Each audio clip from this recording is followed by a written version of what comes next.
बेटा ये वीडियो मैंने इसलिए नहीं बनाई है कि 2 महीने में आप सिलेक्शन कैसे लें। है ना, बहुत सारे बच्चे सोचते हैं कि अभी मैंने कोई पढ़ाई नहीं की और क्या 2 महीने में मेरा सिलेक्शन हो सकता है। तो अगर अभी तक आपने कुछ भी नहीं पढ़ा है तो आप ये सोच के अगर अभी 2 महीने में पढ़ाई शुरू करेंगे कि मेरा सिलेक्शन हो जाएगा, ये पॉसिबल नहीं।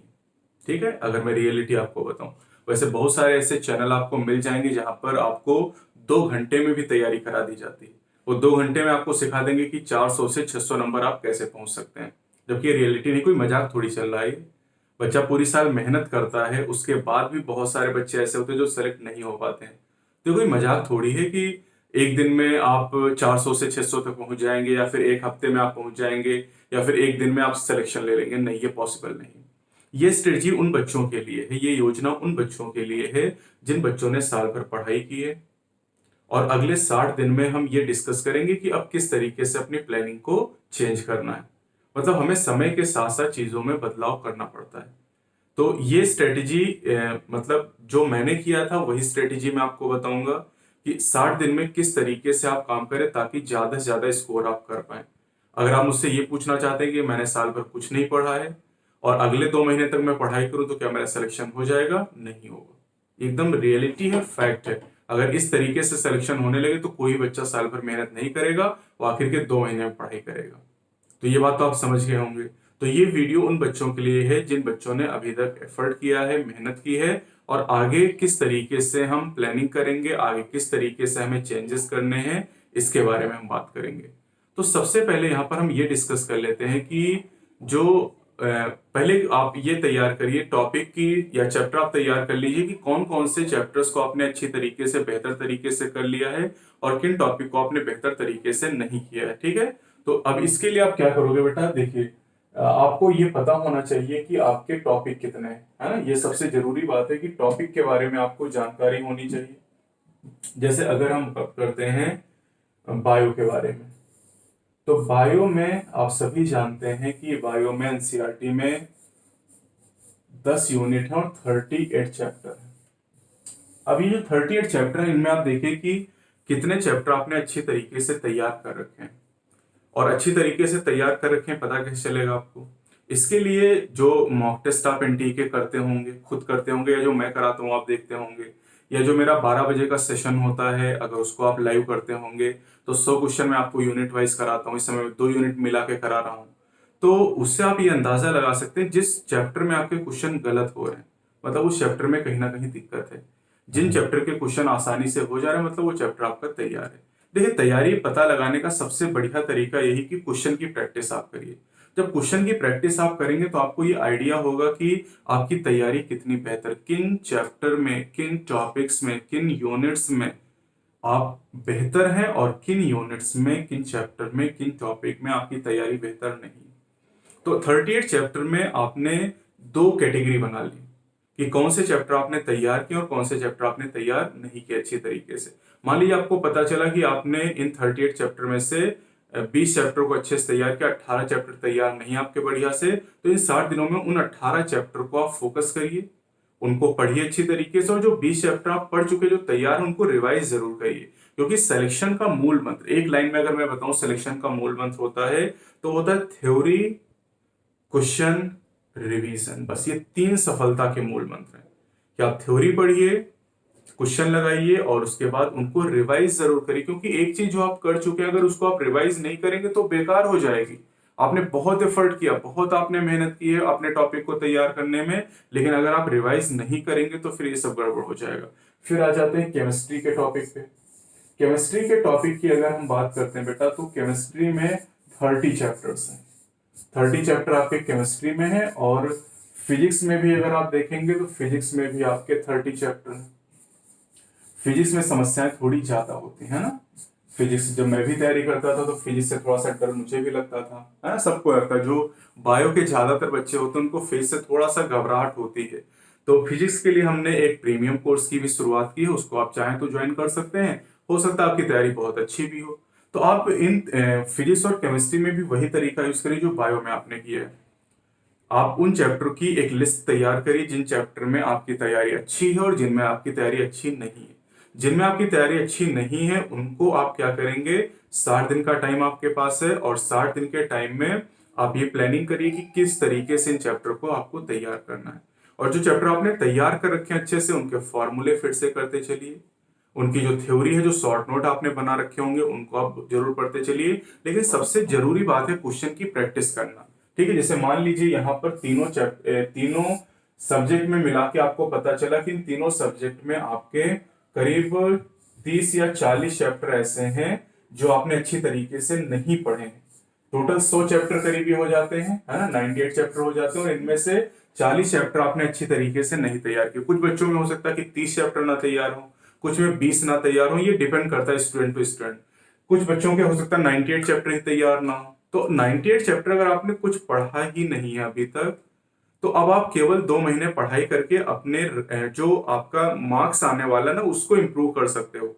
आप ये नहीं सोच सकते कि आप जीरो से शुरुआत करके और 2 महीने में 550 या 600 या 650 का स्कोर कर सकते हैं। ये पॉसिबल नहीं प्रैक्टिकली। कहने के लिए तो मैं बोल सकता हूँ, मैं स्ट्रेटेजी 1 महीने पहले भी आपको बताऊंगा, 10 दिन पहले भी बताऊंगा, और यूट्यूब पे बहुत सारे चैनल 1 घंटे पहले भी आपको बताएंगे कि 400 से 600 का स्कोर कैसे करें, या 100 नंबर से 600 नंबर का स्कोर कैसे करें। और थंबनेल भी ऐसे आपको बना के देंगे कि 0 से 600 एक दिन में।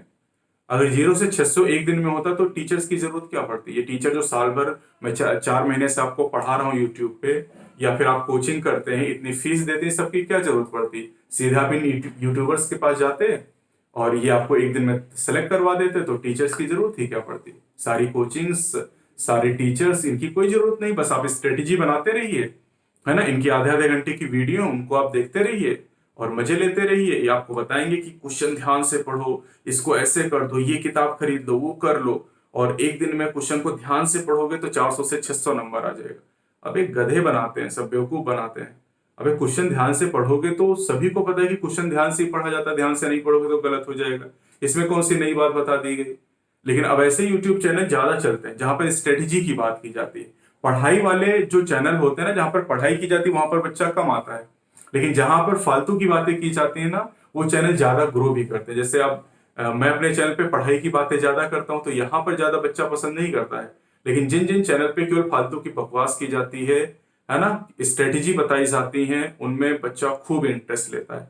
यहाँ पे स्ट्रेटेजी लेगा, दूसरी जगह जाके स्ट्रेटेजी लेगा, और उसके बाद चादर तान के खूब कायदे से सोएगा, और फिर अगले दिन उठेगा, फिर एक मोटिवेशन की वीडियो ढूंढेगा कि मोटिवेशन की वीडियो मिल जाए। अरे मोटिवेशन अपने अंदर ढूंढिए ना। आपके पास 2 महीने का समय। आप ये सोचिए कि नीट आपका 13 सितंबर को नहीं, नीट आपका कल है। अगर कल आप मान के चलोगे कि नीट है, तभी आप अपनी तैयारी को बेहतर तरीके से कर पाओगे। आप ये मान के चलोगे कि 60 दिन के बाद नीट है, तो आपकी तैयारी बेहतर नहीं हो पाएगी। तो एक तो ये काम आपने कर लिया। अब मैंने आपको कहा कि जिन चैप्टर में आपकी तैयारी बहुत अच्छी नहीं है, उनकी थ्योरी को आप करिए, और साथ ही क्वेश्चन की प्रैक्टिस आप जरूर करिए। थोड़ा सा क्वेश्चन की प्रैक्टिस के बारे में आपको बताता हूँ, टाइम टेबल के बारे में, बहुत ज्यादा जरूरी बात है, तो इसको भी थोड़ा समझने की कोशिश आप करिएगा। ठीक है, टाइम टेबल की बात कर लेते हैं बेटा। यहाँ पर अगर हम टाइम टेबल की बात करें, यहाँ पर थोड़ा सा टाइम मैनेजमेंट भी बहुत जरूरी बेटा, है ना। टाइम टेबल में मैं ये नहीं बताऊंगा कि इतने बजे उठना है, इतने बजे नाश्ता करना, क्योंकि वो टाइम टेबल नहीं फॉलो हो पाता है। टाइम टेबल रियलिस्टिक होना चाहिए जो आप फॉलो कर पाए। आप टाइम टेबल बनाते हैं 5:30 बजे सो के जगेंगे, है ना, फिर 6 बजे चाय पियेंगे, फिर 6:30 बजे पढ़ने बैठेंगे, 9:30 बजे तक पढ़ेंगे। ये कभी एक दिन नहीं फॉलो कर पाओ, एक सिंगल डे आप फॉलो नहीं कर सकते। ये टाइम टेबल आपने बना के बहुत बार दीवार पे अपने सामने चिपकाया होगा, एक single day time table follow नहीं होता है। टाइम टेबल ऐसा होना चाहिए कि जिसको आप फॉलो कर सकें। अब जैसे 24 घंटे का टाइम आपके पास है, ये सब मैं पर्सनल एक्सपीरियंस बता रहा हूँ, ये सब मैंने भी तैयारी के समय किया था।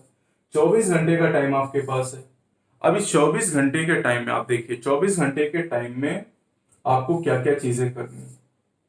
आप ये मान के चलिए कि 5 से 6 घंटे आप सोते हैं, 5 से 6 घंटे आप सोते हैं। ठीक है, बाकी जो काम करने हैं आपको, नहाना धोना खाना पीना, ये जो बाकी काम होते हैं, हम मान लेते हैं कि इनके लिए 2 से 3 घंटे का टाइम आपको लगता है। ठीक है, 2 से 3 घंटे का टाइम बाकी काम के लिए लगता है। तो अगर आप मिनिमम देखें तो 7 घंटे और मैक्सिमम 9 घंटे, 7 से 9 घंटे ये हो गए। और 7 से 9 घंटे अगर ये हो जाते हैं तो इसका मतलब ये होता है कि आपके पास अभी भी कितना टाइम बचता है। आपके पास बचता है 17 घंटे से लेके, अगर आप 7 घंटे बाकी काम में लगाते हैं तो 17 घंटे आपके पास बचते हैं, और अगर 9 घंटे आप लगाते हैं तो 9 घंटे अगर आप लगाते हैं तो आपके पास 15 घंटे, तो 17 घंटे का मैक्सिमम और 15 घंटे का मिनिमम टाइम आपके पास निकलेगा। और इतना टाइम आपको निकालना पड़ेगा पढ़ाई के लिए। 15 घंटे का मिनिमम और 17 घंटे मैक्सिमम, तो और भी हो सकता है, 18 घंटे भी हो सकता है। आप नहाने धोने का टाइम थोड़ा कम कर दो, सोने सोने का टाइम ऐसे 5 घंटे तो कम से कम चाहिए, ठीक, उसको मत कम करिएगा, वरना फिर दिन भर आपको नींद आएगी, फिर कोई पढ़ाई नहीं हो पाएगी। अब ये जो आपने मान लीजिए 15 घंटे, चलो मैं मिनिमम वाला कैलकुलेट करके आपको दिखाता हूँ। 15 घंटे का टाइम आपने निकाला है, तो इस 15 घंटे के टाइम को आप डिवाइड कर लीजिए कि किस सब्जेक्ट पे कितना टाइम देना है। आप मॉक टेस्ट दे रहे होंगे, ठीक है, एनटीए वाला मॉक टेस्ट दे रहे होंगे, या कोई ऑनलाइन टेस्ट आपने ज्वाइन किया होगा उसको आप दे रहे होंगे, आपको आइडिया तो होगा कि किस सब्जेक्ट में आप वीक हैं। तो 15 घंटे का जो टाइम आपने निकाला, आइडियली अगर मैं बताऊं तो 5-5 घंटे तीनों सब्जेक्ट के लिए आप निकालिए। 5 घंटे बायो के लिए, 5 घंटे केमिस्ट्री के लिए और 5 घंटे फिजिक्स के लिए। ये वेरिएबल हो सकता है फिजिक्स आपकी कमजोर है तो यहाँ पर 7 घंटे का टाइम आपको निकालना पड़े। कुछ बच्चे फिजिक्स केमिस्ट्री में अच्छे होते हैं, बायो में वीक होते हैं, तो उनको हो सकता है कि बायो में 7 घंटे का टाइम निकालना पड़े। या कुछ बच्चों को केमिस्ट्री में नहीं अच्छा लगता है, इनऑर्गेनिक ऑर्गेनिक में ज्यादा दिक्कत होती है, तो उसमें 6 घंटे का टाइम ले सकते हैं, 7 घंटे का टाइम ले सकते हैं। तो इतना टाइम तो आपको लेना है। अब करना क्या है आपको, जो 5 घंटे का टाइम आपने एक सब्जेक्ट में लिया है बेटा, है ना, ये 5 घंटे का टाइम अगर 17 घंटे आप पढ़ते हो तो 6 घंटे भी हो सकता है। इस 5 घंटे के ड्यूरेशन में आपको क्या क्या चीजें करनी है। हो सकता है कि आप ऑनलाइन क्लासेस भी करते हो, तो उसमें ये टाइम इंक्लूड कर लीजिए आप, है ना, कि जैसे मान लीजिए मेरा ही सेशन आप करते हैं 1 घंटे 1.5 घंटे का सेशन होता है, तो उसमें भी काफी चीजें आप सीखते हैं। तो अगर आप मेरे लाइव सेशन को करते हैं 12 बजे, इसमें 100 क्वेश्चन मैं आपको कराता हूँ। रात में एनटीए का मॉक टेस्ट में 10 बजे आपको कराता हूँ, उसमें 90 क्वेश्चन हो जाते हैं, 200 क्वेश्चन हो जाते हैं। फिर वर्कबुक और डीपीपी में देता हूँ, उसके क्वेश्चन 100 करीब हो जाते हैं।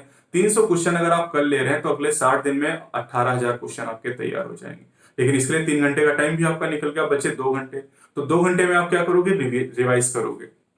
रिवीजन में 1 घंटे का टाइम आप दोगे उन टॉपिक को जो टॉपिक आपके अच्छी तरीके से तैयार नहीं है, और 1 घंटे का टाइम दोगे उन टॉपिक के लिए जो टॉपिक आपने पहले पढ़ रखे उनको रिवाइज करने के लिए आप टाइम निकालोगे। तो ये जो 5 घंटे का टाइम है, इस 5 घंटे में आपको क्वेश्चन भी प्रैक्टिस करने हैं, जो टॉपिक आपके अच्छे से तैयार नहीं वो भी आपको करने हैं, और जो टॉपिक अच्छे से तैयार है वो भी रिवाइज करने हैं।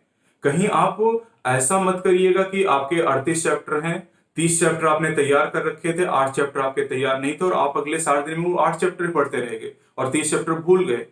तो ये काम मत करिएगा। जो चैप्टर आपके तैयार हैं उनको तो रिवाइज करते ही रहना है, जो चैप्टर आपके तैयार नहीं उनको आप थोड़ा सा ज्यादा टाइम दे लो, लेकिन जो चैप्टर तैयार है उनके रिवीजन के लिए आपको टाइम थोड़ा सा निकालना पड़ेगा, है ना। तो ये थोड़ी सी बातें जो आपको ध्यान रखनी पड़ेंगी। तो मैंने क्या क्या बताया आपको, थ्योरी, क्वेश्चन एंड रिवीजन, ये 3 बातें अगर आप फॉलो कर लेते हैं तो फिर आपका सिलेक्शन बहुत ही आसान हो जाएगा। थ्योरी, क्वेश्चन एंड रिवीजन, ये 3 सफलता के मूल मंत्र होते हैं। थ्योरी, अब थ्योरी के लिए ये तो आप जानते हैं कि अगर बायो की मैं बात करूं तो बायो में एनसीईआरटी तो पढ़नी ही होती है। केमिस्ट्री में ऑर्गेनिक और इनऑर्गेनिक भी केमिस्ट्री एनसीईआरटी से आप तैयार करते हैं, है ना। फिजिक्स में जो आपके कोचिंग में नोट्स बनाए गए हैं या फिर जहां भी आपने क्लासेस ज्वाइन की होंगी वहां पे जो नोट्स बनाए गए होंगे उनसे आप पढ़ाई कर सकते हैं। दूसरा हो गया क्वेश्चन। अब क्वेश्चन की प्रैक्टिस करने के लिए अगर आपने कोचिंग ज्वाइन की होंगी तो वहां पर आपको बहुत सारे मॉड्यूल मिले होंगे, उनके क्वेश्चन आप कर सकते हैं। एनटीए जो मॉक टेस्ट करा रहा हूं उनके क्वेश्चन आप कर सकते हो, और बायो तो मैं आपको करवा ही रहा हूं। इसके अलावा जो प्रीवियस ईयर के क्वेश्चन है ये बहुत इंपॉर्टेंट है ना। जो क्वेश्चन की प्रैक्टिस में जो प्रीवियस ईयर का रोल होता है ये बहुत ज्यादा इंपॉर्टेंट होता है। प्रीवियस 25-30 साल के क्वेश्चन आप जरूर लगा लीजिएगा, ये सबसे जरूरी बात है। क्योंकि देखिए फिजिक्स और केमिस्ट्री में ज्यादातर क्वेश्चन तो रिपीट ही होते हैं, तो अगर आप प्रीवियस ईयर के क्वेश्चन लगाए रहेंगे तो एग्जाम में टाइम कम लगेगा, वरना 3 घंटे में आप पूरा पेपर 180 क्वेश्चन अटेम्प्ट नहीं कर पाओगे। करने की बात तो छोड़ दो, आप अटेम्प्ट देख नहीं पाओगे 180 क्वेश्चन। तो इसके लिए क्वेश्चन की प्रीवियस ईयर क्वेश्चन जरूर लगे, क्योंकि मैक्सिमम क्वेश्चन आपके फिजिक्स केमिस्ट्री में रिपीट होते हैं। बायो में क्वेश्चन नया फ्रेम होकर आता है, लेकिन वो एनसीईआरटी से चूंकि फ्रेम होता है मैक्सिमम क्वेश्चन, इसलिए आसान हो जाता है। तीसरा काम आपको करना है रिवीजन। रिवीजन में बेटा आपको क्या ध्यान देना है, रिवीजन में आपको जो जो टॉपिक आपने पढ़े, बायो में खास तौर से जिन टॉपिक में आपसे गलतियां होती हैं उनके शॉर्ट नोट हो सकता है आपने बनाए हो या एनसीईआरटी में अंडरलाइन कर रखा हो उस चैप्टर को, लेकिन तेजी से रिवाइज करिए। ये नहीं कि रिवाइज आप कर रहे हैं चैप्टर और उसमें 2 घंटे आप लगा दें। रिवीजन करने में 15-20 मिनट का टाइम लगना चाहिए बायो के चैप्टर में। पॉडकास्ट सीरीज में मैंने आपको करके भी दिखाया कि किस तरीके से 20 मिनट में पूरा चैप्टर आप कवर कर सकते हैं। तो और प्रीमियम में बाकी पॉडकास्ट भी मैं करूंगा, थोड़ा सा मुझे टाइम लगेगा, लेकिन मैं करवा दूंगा इसको, ठीक है। अब दूसरी बात ये कि एक तो रिवीजन ये हो गया कि आप कम टाइम में करोगे। फिजिक्स केमिस्ट्री में क्या करना है, फिजिक्स और केमिस्ट्री में खास तौर से जो जैसे फिजिकल केमिस्ट्री में जो फॉर्मूले होते हैं उनको आप चैप्टर वाइज, हो सकता है आपके पास कोचिंग से मिल गया हो या आपने खुद तैयार किया हो, तो जो चैप्टर वाइज फॉर्मूले हैं उनको आप थोड़ा थोड़ा रिवाइज करते रहिए। वैसे अगर आप क्वेश्चन की प्रैक्टिस करते तो फॉर्मूले अपने आप याद, फॉर्मूले कभी याद नहीं करने पड़ते, मैंने भी कभी फॉर्मूले याद नहीं किए थे। अगर आप क्वेश्चन की प्रैक्टिस सही तरीके से करते हैं तो फिर फॉर्मूले तो अपने आप आपको याद हो जाते हैं। तो रिवीजन में फॉर्मूले पे आप ध्यान देंगे। दूसरा जो थ्योरी पार्ट है ना, जो थ्योरी पार्ट है, जो थ्योरी आपने पहले पढ़ी है उसको जल्दी से रिवाइज करेंगे, है ना। मतलब उसमें बहुत ज्यादा टाइम आपको नहीं लगाना, क्योंकि आपके पास टोटल टाइम 15 घंटे का दिन भर में है। उसमें आपको थ्योरी भी पढ़नी है, जो टॉपिक आपके छूटे हुए हैं, क्वेश्चन भी आपको प्रैक्टिस करनी है। और फिजिक्स में अगर 100 क्वेश्चन आप लगाओगे तो हो सकता है कि 3-4 घंटे भी निकल जाए, है ना। और फिर रिवीजन भी आपको करना। तो ये सारी चीजें आप करिएगा। और ऐसा मत करिएगा बेटा कि एक दिन आप फिजिक्स ही पढ़ते रहेंगे। बहुत सारे बच्चे ऐसे करते हैं कि एक दिन वो पूरा फिजिक्स ही पढ़ते रहते हैं, एक दिन केमिस्ट्री पढ़ते रहते हैं, एक दिन बायो पढ़ते हैं, इससे आप बोर हो जाते हैं। आप थोड़ी देर फिजिक्स पढ़िए, फिर बायो पढ़िए, केमिस्ट्री पढ़िए, अल्टरनेट थोड़ा थोड़ा 1-1 घंटे के बाद आप अगर चैप्टर को चेंज कर देते हैं, सब्जेक्ट को बदल देते हैं, तो इससे थोड़ा सा इंटरेस्ट बना रहता है। एक ही टॉपिक आप पढ़ते रहते हो तो फिर बोर हो जाते हैं। अच्छा, एक चीज और यहाँ पर ध्यान दीजिएगा। इससे मान लीजिए आप करीब 1-1.5 घंटे पढ़ते हैं, 1.5 घंटे पढ़ने का 5 मिनट का टाइम निकालिए, थोड़ा सा टहलिए, अपना एक गाना सुन लीजिए और उसके बाद फिर पढ़ाई पे लगिए। अगर कंटिन्यूअसली 4 घंटे आप पढ़ते रहेंगे तो फिर आपकी एफिशिएंसी डाउन हो जाएगी।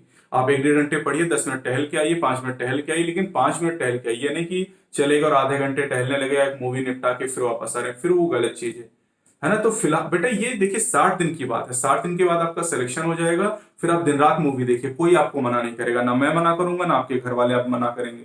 आप डॉक्टर बन जाओगे फिर कौन मना करेगा आपको, फिर कुछ भी काम करो, कितना भी मजे करो, कोई नहीं मना करने वाला है। लेकिन फिलहाल आपको मजे कम करने हैं, ठीक है, मजे करने हैं, लेकिन आपको एकदम लिमिटेड। 5 मिनट आप गए और जो भी आपको सॉन्ग सुनना है, जो भी आपको 5 मिनट में चीजें देखनी समझनी, उसको करके और फिर वापस अपनी पढ़ाई पे आ जाइए, ठीक। अब देखिए जब मैं तैयारी करता था उस समय ये यूट्यूब और इतनी ज्यादा चीजें नहीं हुआ करती थी, इतना इंटरनेट नहीं हुआ करता, तो 2010 की बात है ये।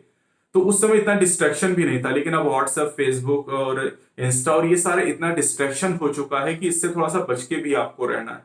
तो ये थोड़ी सी बातें हैं। और मैं कुछ चीजें आपको बताऊंगा कि पानी आप लगातार पीते रहें, क्योंकि गर्मी भी इस समय काफी हो रही है, और पानी अगर पीते रहेंगे तो आपकी सेहत भी अच्छी रहेगी, ठीक है। 10 मिनट के लिए अपना सुबह का टाइम निकाल के योगा करिए, और सोने जगने का टाइम थोड़ा सा फिक्स करिए। तो उससे आपको जो दिक्कतें होती है ना, कि जैसे स्टमक में, पेट में कोई दिक्कत हो रही, गैस बन रही, तो ये सारी दिक्कतें भी खत्म हो जाएंगी। मतलब सुबह आप जगिए 6 बजे, मान लीजिए आप डेली जगिए, तो 6 मिनट जगने के बाद आप फ्रेश होइए, थोड़ा सा पानी पीजिए आधा ग्लास, फिर 10 मिनट योगा करिए, उसके बाद अपनी पढ़ाई स्टार्ट करिए, 12 बजे आप सो जाइए।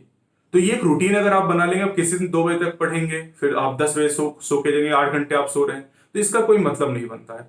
तो हर चीज जो मैंने आपको बताई है पर्सनल एक्सपीरियंस से आपको बताई है, और उन बच्चों के लिए स्ट्रेटेजी जिन बच्चों ने पढ़ाई कर रखी है। मैं ये नहीं कहना चाहता हूं कि आपने कुछ भी नहीं पढ़ा साल भर और 2 महीने में आप नीट को टॉप कर सकते हैं, ये पॉसिबल नहीं, ये रियलिटी नहीं है। हाँ, ऐसे चैनल हैं, वहां पर जाके आप इस तरह की स्ट्रेटेजी ढूंढ सकते हैं, लेकिन मैं वो स्ट्रेटेजी बता रहा हूं जो मैंने खुद की है और जो रियलिस्टिक है।